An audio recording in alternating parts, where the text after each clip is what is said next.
Hello everybody. Right before I start this video, I just wanted to say that there was going to be my top 10 favorite Gorillaz songs, but it was blocked because it contained copyright material when obviously I wasn't trying to, so I'm going to have to file all that out. So my apologies that this probably wasn't the video you wanted, but I'm also working on another top list that shouldn't happen to. So thank you for staying patient.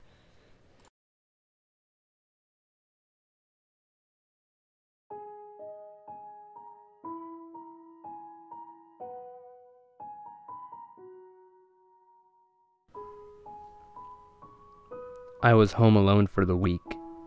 As my family had gone on vacation while I had to stay and work, it was around 2 a.m., and I had stayed up to watch a scary movie in the dark in my basement. I was intent on really scaring myself and seeing how far into terror I could really go, while still knowing I was safe in my own home. It was then that I heard pounding footsteps on the first floor. There was a common annoying occurrence when my family was home. Every time they passed through the front hallway, past the basement door, I heard their footsteps. This time, fear immediately shot through me at the sound. My reflex was turn the television off immediately. The basement door was up in a flight of stairs and around a corner, so whoever it was would not have seen any light. I heard the basement door handle click and turn as I sat in absolute darkness.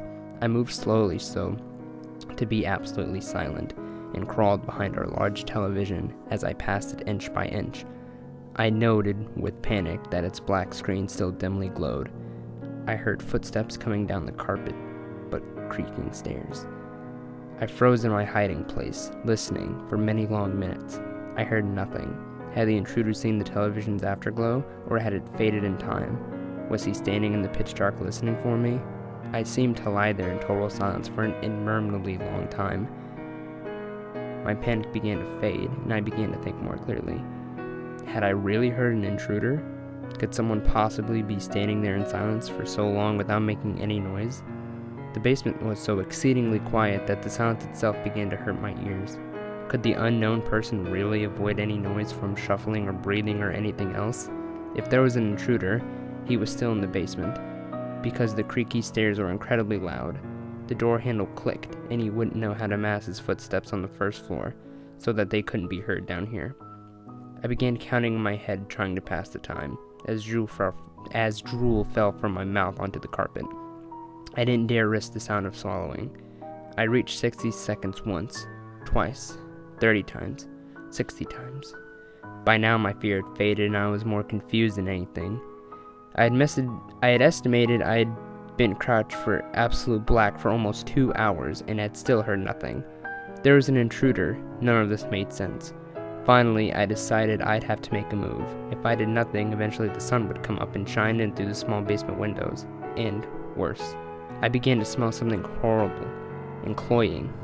Slowly, ever so slowly, I began inching my way towards the stairs by way of the walls. If someone was standing there in the dark, I should be able to go and around them and then make a break up the stairs. Meanwhile, the horrible odor grew stronger. Had something died down there in the night? No living person would smell like that. Terrible images of something sort of corpse monster listening for me in the dark erupted in my thoughts, and I moved as fast as I could without making a sound. Just as I finally approached the stairs, there was an enormous clatter, as of something falling or collapsing on the floor. It was at that moment I leaped forward and crashed up the stairs, running out through the open basement door and my wide-open front door. Now uncertain that someone was in my house, I called the police from my cell phone to watch my house from afar. The police came, checked inside the house, and then grimly came back out to question me. They found a body in the house, my elderly neighbor who seemed to have died of a heart attack. Their belief that I must have left the front door unlocked and he must have wandered in my house while dying, looking for help. At first, I felt horrible, thinking that I had sat there in the dark while the old man literally died a few feet away. Then it occurred to me, what the hell was that loud noise of things falling the last prompted me to bolt up the stairs and out of the house? I asked the police and they confirmed. The back door of my house had been left open as well, near a single bare footprint in the mud. Somehow, for some reason I'll never know, there was someone else in the basement with us, silent, waiting.